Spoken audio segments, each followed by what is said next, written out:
Halo, sahabat. Selamat datang kembali di channel kami, yang pastinya lebih menarik dari channel lainnya.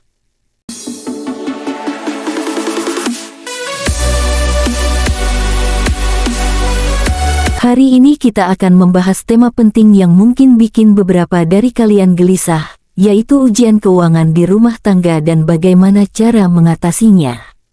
Yuk, kita tonton sampai habis. Karena informasi yang kami sajikan di sini pasti akan menghidupkan suasana keuanganmu. Jangan skip ya, karena belum ada yang lebih menarik dari sini.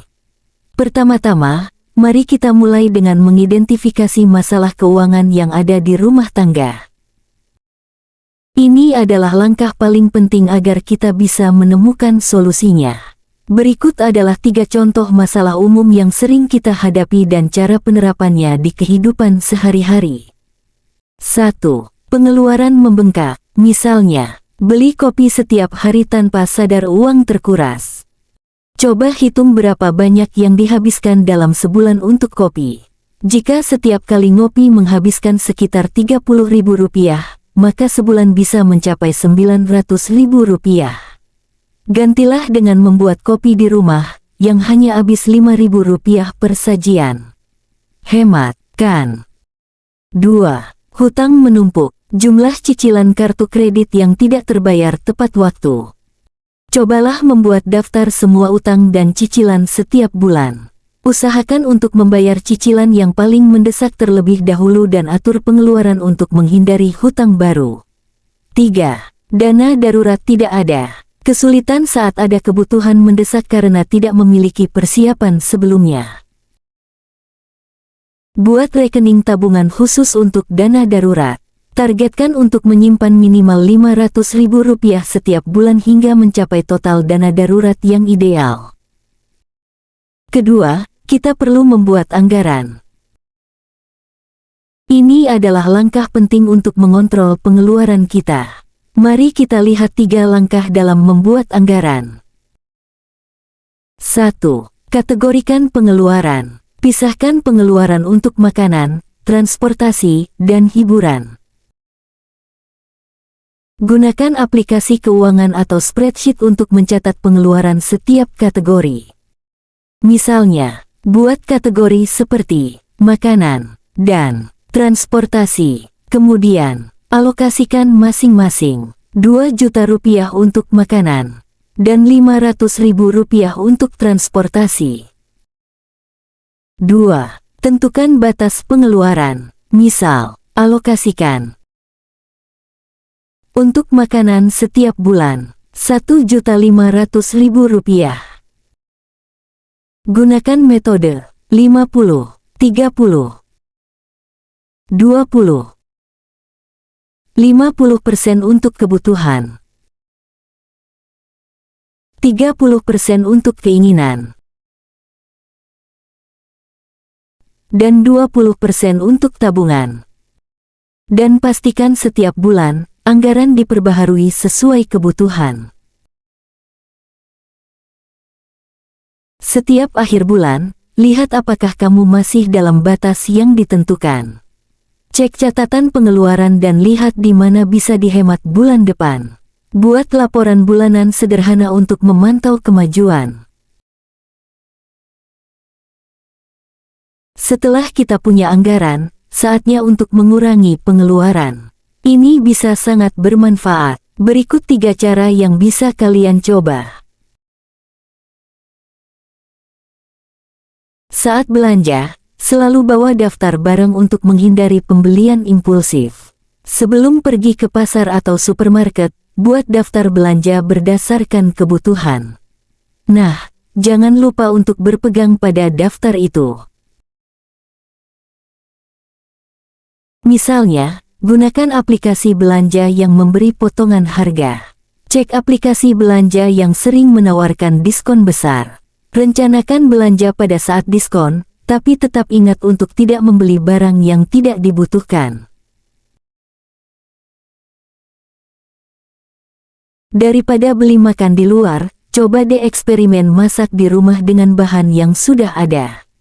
Rencanakan menu mingguan dengan bahan yang ada di rumah.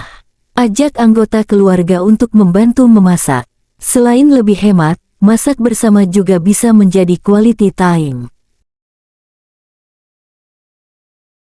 Selanjutnya, jika kita ingin solusi jangka panjang, mari kita bahas cara meningkatkan pendapatan. Yuk, simak 3 langkahnya. Gunakan keahlianmu, misal menulis atau desain grafis, untuk mendapatkan penghasilan tambahan. Daftar di platform freelance buat portofolio yang menarik dan mulailah menawarkan layananmu. Cek barang-barang tidak terpakai dan jual di platform online. Buat foto barang yang ingin dijual di marketplace. Pastikan deskripsi barang jelas dan menarik. Mulailah belajar tentang investasi sederhana, seperti reksadana, untuk meningkatkan pendapatan. Cari tahu lebih lanjut tentang reksadana berbasis syariah atau konvensional di platform investasi. Mulailah investasi kecil-kecilan untuk membiasakan diri. Ini adalah langkah vital untuk masa depan finansial kita. Ada 3 langkah sederhana yang bisa dilakukan. 1. Tentukan target. Misal, targetmu adalah minimal 3 bulan gaji. Jika gaji bulananmu 3 juta rupiah, target dana darurat adalah 9 juta rupiah. Pecahkan menjadi berapa yang harus ditabung setiap bulan. 2. Simpan secara rutin. Alokasikan 10-20% dari pendapatan bulananmu untuk ditabung. Setiap bulan, saat gajian, langsung transfer ke rekening dana darurat sebelum digunakan untuk yang lain. Memisahkan dana darurat dari rekening utama agar tidak terganggu. Buka rekening tabungan khusus yang tidak ada ATM-nya agar aksesnya lebih sulit. Ini mengurangi risiko penyimpangan penggunaan dana darurat. Eits, jangan beranjak dulu. Masih ada tambahannya lagi nih, yang jauh lebih menarik. Pada segmen ini, pentingnya ilmu keuangan dasar harus kita bahas agar kita bisa mengelola keuangan lebih baik. 3 ilmu dasar yang penting adalah: misalnya, cicilan rumah adalah pengeluaran tetap, sedangkan makan enak di luar itu variabel. Kategorikan semua pengeluaranmu ke dalam tetap dan variabel. Ini akan membantumu memahami mana yang bisa dihemat. Investasi adalah membeli aset yang akan memberikan keuntungan jangka panjang, sedangkan spekulasi lebih berisiko. Bacalah artikel atau nonton video tentang investasi dan spekulasi. Pahami risiko dan potensi keuntungan masing-masing. Ketahui jenis aset apa yang kamu miliki dan bagaimana cara memeliharanya. Buat daftar semua aset yang dimiliki, seperti kendaraan, rumah, dan investasi. Lihat mana yang harus diasuransikan untuk melindungi nilai aset tersebut. Selanjutnya, mari kita bahas cara mengurangi utang. Utang itu bisa bikin stres, jadi kami punya 3 strategi jitu untuk mengatasinya. Fokus bayar utang kartu kredit terlebih dahulu. Hitung total utang dan buat jadwal pembayaran. Utang dengan bunga tertinggi dibayar terlebih dahulu. Bicarakan dengan pemberi pinjaman untuk mendapatkan bunga yang lebih rendah. Hubungi pemberi pinjaman dan tanyakan tentang opsi restrukturisasi atau konsolidasi utang. Cobalah untuk meningkatkan pembayaran bulananmu sedikit demi sedikit.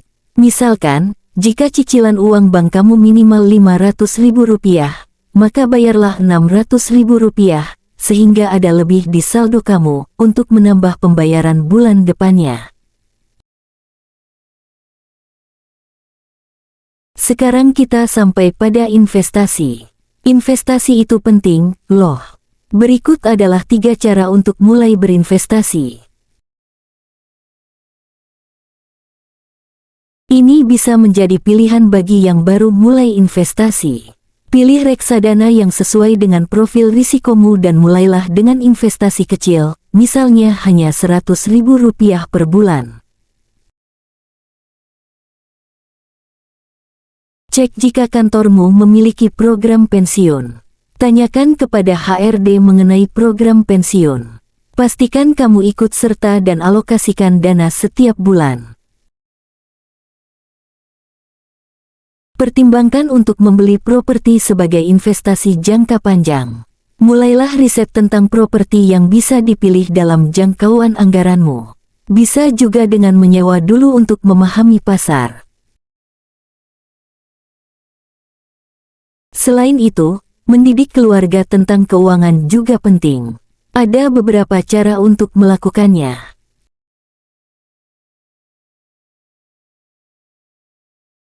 Jadikan percakapan tentang uang sebagai hal yang normal di rumah.